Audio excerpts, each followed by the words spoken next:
మధు చిన్న కుర్రాడు, చాలా అమాయకుడు. అతనికి ప్రతిధ్వని అంటే ఏమిటో తెలీదు. ఒకరోజు ఒక మైదానానికి ఆడుకోవడానికి వెళ్ళాడు. ఆ మైదానానికి దగ్గరగా ఒక చెట్టు ఉంది. ప్రతిధ్వని ఎలా వస్తుందో ప్రయత్నిద్దాం అనుకున్నాడు. ఓహో అని అరిచాడు. గట్టిగా దగ్గరగా ఉన్న చెట్టు దగ్గర నుంచి ఓహో అని ఎవరో బదిలిచ్చినట్లు అనిపించి అదిరిపోయాడు.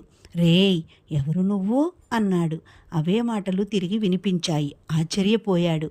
నువ్వు పిచ్చోడివి అన్నాడు. అవే మాటలు తిరిగి వచ్చాయి. మధుకు విపరీతంగా కోపం వచ్చింది.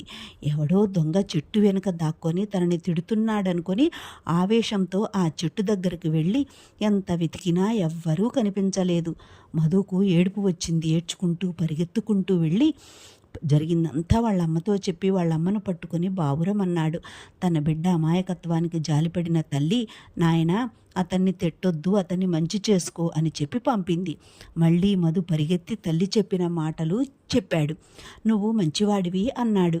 మళ్ళీ ఆ మాటలు తిరిగి మధుని పలకరించాయి. మధుకు కోపం పోయింది. మనం ఫ్రెండ్స్గా ఉందాం అన్నాడు. ఆ మాటలు తిరిగి వినిపించాయి. మధు సంతోషంతో పరిగెత్తి జరిగినదంతా తల్లికి చెప్పాడు. తల్లి ప్రతిధ్వని అంటే ఏమిటో వివరించింది.